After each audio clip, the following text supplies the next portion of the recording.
Hello everyone. Now let us discuss second question. Here we have to analyze the features of the following rational functions. Now three functions are given. One by one we will see. Now we have to analyze. That means we have to find equation of vertical asymptote, equation of horizontal asymptote, coordinate of the point of discontinuity, x-intercept, y-intercept, domain and range. Okay, these are the values that we have to find for these rational functions. So let us discuss one by one. First I will take this y equal to 2x square minus 15x plus 7 upon x minus 7. Now two things you can do. You can either use graphical calculator and graph the function first, or you can do simultaneously do some algebraic calculations as well as some graphical analysis. Now here I am doing the algebraic analysis first. Now the numerator part, here the numerator part is a quadratic function. Okay, and you know how to factorize a quadratic function.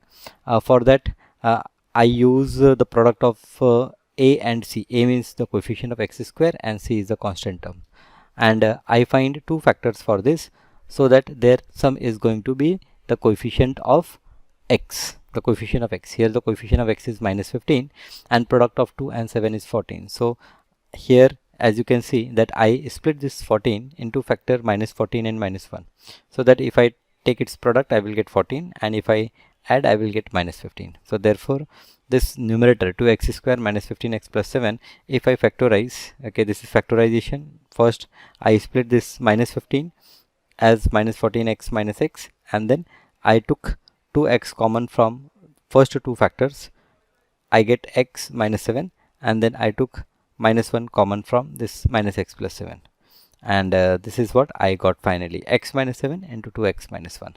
Now again if you know proper use of your calculator, you can easily find the solution for this numerator part, and thus you can write the factors. Okay, so it is a one step process, otherwise this is how we can solve. Okay, now here as you can see that denominator also include one factor x minus 7, numerator also include a factor x minus 7. So if I say that x is not equal to 7, then in that case this x minus 7 and x minus 7 we can cancel, and we will get y equal to 2x minus 1.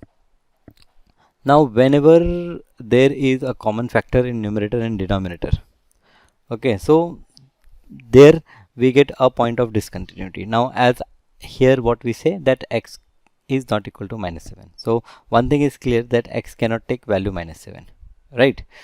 So x equal to minus 7 is not possible, right? So we cancel this and we get 2x minus 1. Now if x is equal to 7 we put in this equation, we will get 13. That means finally our graph is y is equal to 2x minus 1, which is a line, but in this graph one thing is clear, that I cannot take x is equal to 7, and as I cannot take x equal to 7, that x equal to 7 gives me y as 13. So y 13 is also not possible. So x is 7 and y 13 is not possible. That means a point 7 comma 13 is not possible. So whenever we draw a graph, we will keep a blank space at this point 7 comma 13.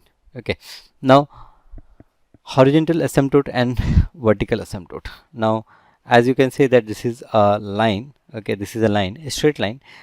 There is no horizontal asymptote as well as vertical asymptote. Okay, intercept. Now this horizontal asymptote and vertical asymptote you can also understand from the graph. So here I have presented graph also. Now here there is a little problem, because as I said that x is equal to 7 and y is equal to 13 not possible, but somehow that point is not shown. But if I have to show, I will show that point with a circle, white circle like this. Okay, then it indicates that okay, there is a hole, that means this point is not possible, and this point is called point of discontinuity, because here your function is discontinuous. Discontinuous means you can see that there is a break in continuity. Now if you can draw the graph without lifting your pen, you will say that okay, it is a continuous. But if you have to lift your pen at one point, okay, then at that point we will say that there is discontinuity. So these are some of the ways by which you can identify discontinuity. Now x is equals to 7, y is equals to 13, that is 7 comma 13 is my point of discontinuity.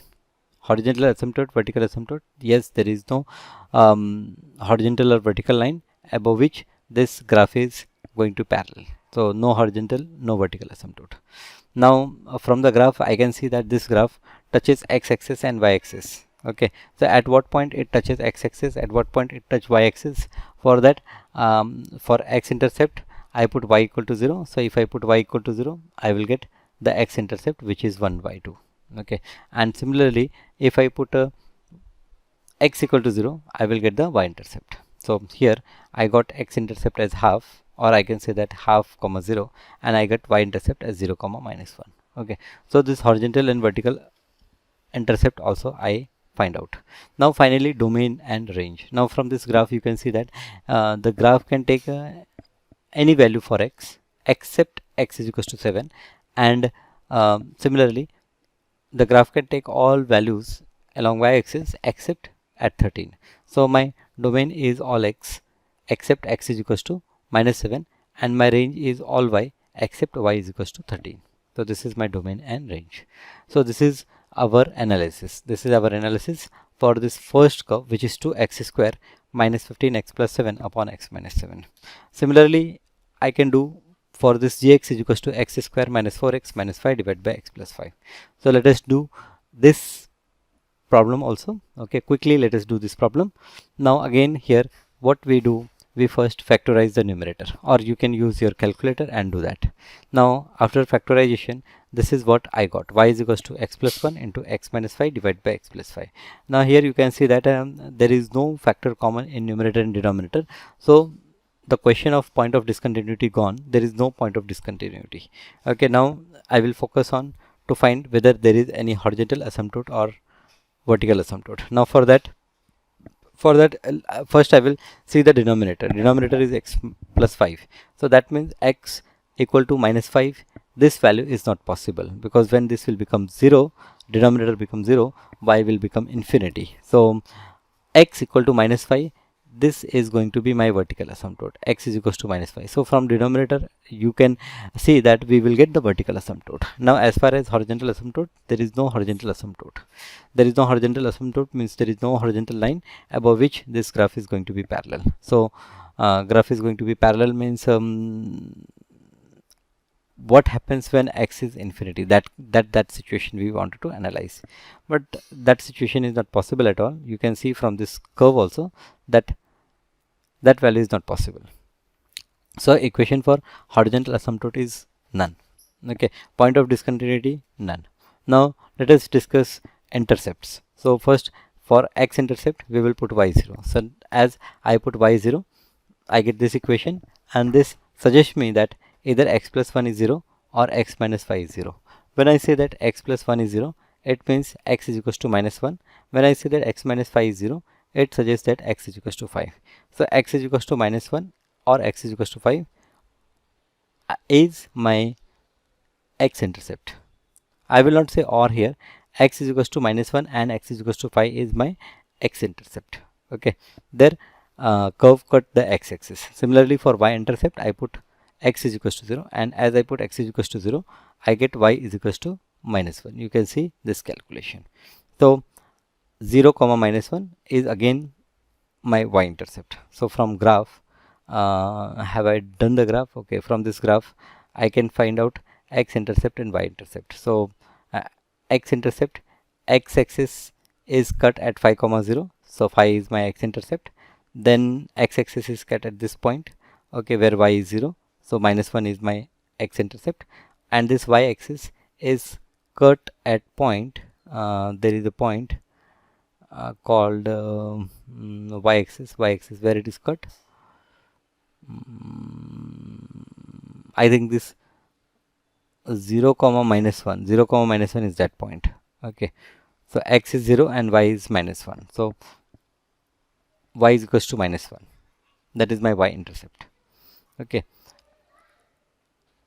right, and this is like minimum and maximum values is shown by this point 1 comma 1.325 comma minus 1.351, and here with this value. Okay, now let us discuss about domain and range. Domain means all the possible values of x. So I can see that x can take all values except there is value when x is equals to, so from denominator when x is equals to -5, then means no y value is possible, or I can say that x is equals to -5 is not possible. So therefore in my domain I will say that it will take all values for x, but it cannot take -5. So x domain is all x except x is equals to -5. Similarly range, if you see the range, now again this graph will help you out to identify the range. Now from this graph you can say that from this curve, for this curve the maximum value possible is -26.649. that means y will be less than -26.649. Okay, so either I will say that my range is from -infinity to -26.649, there I will use open bracket, or it will be from this point -1.351 to infinity. So there are two ways of writing this range. One way is that I say that y is less than or equal to -26.6 because this point is present on the graph, and y is greater than or equal to -1.3. Okay, you can write up to 2 decimal places. I have written up to 1 decimal places, or here the range can also be written as, here y belongs to, I will say that y belongs to, now y belongs to -infinity comma -26.6. now here I will use this open bracket, then I will say that union, here I will use open bracket, and here it is -1.3. okay, to infinity. It can be from -1.3 to infinity. So range can be written like this, or it can be written like this. Okay, so we have done the second question also. Now the third question, x square minus 2x minus 15 upon x square minus 7x plus 10. Okay, what is the first step? First step, we will factorize this. So we have factorized numerator and denominator, and we find that there is a common factor x minus 5. Now as there is a common factor x minus 5, what it indicate? It indicate that there is a point of discontinuity at x is equals to 5. So my function will be x plus 3 upon x minus 2, but this function is valid only for x not equal to 5. Okay, x is not equal to 5. Now if x is equals to 5, then what will happen for this? So 5 plus 3 8, and 5 minus 2 3. So 8 divided by 3. So I will say that 5 comma 8 divided by 3 is a point which is not possible. Okay, because x is equals to 5 is not possible. So here the few things that we note from here is that equation of vertical asymptote. Now as in denominator we have x minus 2, I will say that x equal to 2 is a vertical asymptote. Now for horizontal asymptote, what we can do, we can simplify this, okay, equation in terms of x, and here I can find that x is equals to 2y plus 3 upon y minus 1. That means y equal to 1 is not possible. So y is equals to 1 is your horizontal asymptote. Y is equals to 1. Okay, is there any other way to identify, okay, that horizontal asymptote? Yes, it is possible. For that, what you do, you divide this numerator with denominator, because the degree of numerator and denominator same. Okay, whenever degree of numerator is more or same as that of the denominator, you can divide. So long division method you can use. So x minus 2 with x minus 2, if you divide this x plus 3, you will get 1 here, and here it is x minus 2, then you subtract this, minus 2 will become plus 2, and here you will get 5. So you will say that this is equals to 1 is your quotient. So 1 plus 5 divided by x minus 2. I can write equation like this also. Now as I write equation like this, the value of x2 not possible, and as the value of x2 not possible, okay, or x infinity is also not possible. So this whole this part cannot be 0. So as this cannot be 0, y cannot be 1. So y is equals to 1, I will say that is a horizontal asymptote. Here also you got y is equals to 1 is a horizontal asymptote. So you can get horizontal asymptote either if you express the things like this. So here the vertical translation, the value of vertical translation gives you horizontal asymptote, and this denominator gives you vertical asymptote. So vertical asymptote is x is equals to 2, and horizontal asymptote is y is equals to 1. So we identified horizontal and vertical asymptote. Now coordinate of the point of discontinuity. Yes, here we find out point of discontinuity also, which is 5 comma 8 divided by 3. So 5 comma 8 divided by 3 is a point of discontinuity. So here point of discontinuity is 5 comma 8 divided by 3. Next we have to find out intercept. Now to find intercept, what we do, to find y intercept we put x is equals to 0, and to find x intercept we put y is equals to 0. So if I put y equal to 0 and solve, I will get x is equals to minus 3. So minus 3 comma 0 will become my x intercept, and to get y intercept I will put x 0. So as I put x 0, I get minus 3 by 2. So 0 comma minus 3 by 2 will become my y intercept. So x intercept, y intercept we can find out. We can also locate this x intercept, y intercept from the graph. Now you can see this graph here, it is cutting at this point, x-axis is cut at this point. So this is my x intercept minus 3 comma 0, and y intercept here, y intercept is minus 1.5, that is minus 3 divided by 2 is my y intercept. Okay. Last we have to see what is domain. Now you can see that the domain, it can take all x values, it can take all x values, but the value which it cannot take, there are two values, we can say that one is 2 and other is 5. Now from where we got 2? So we got 2 from the asymptote. Here you can see that x cannot take value 2, and similarly point of discontinuity will suggest that x equal to 5 is also not possible. So two values for x is not possible. Similarly two values for y is not possible, which is 1 and 8 by 3. So my range is all y except 1 and 8 by 3. So this is how we can identify domain and range. So by these three problems, I hope you understand, okay, or you can solve maximum problems of this kind. Okay, so here graphical calculator is also useful, as well as the factorization of this polynomial expressions is also useful. Okay, so if you have still some doubt, okay, or you are not understanding, then comment me, I will try to answer you. Thank you.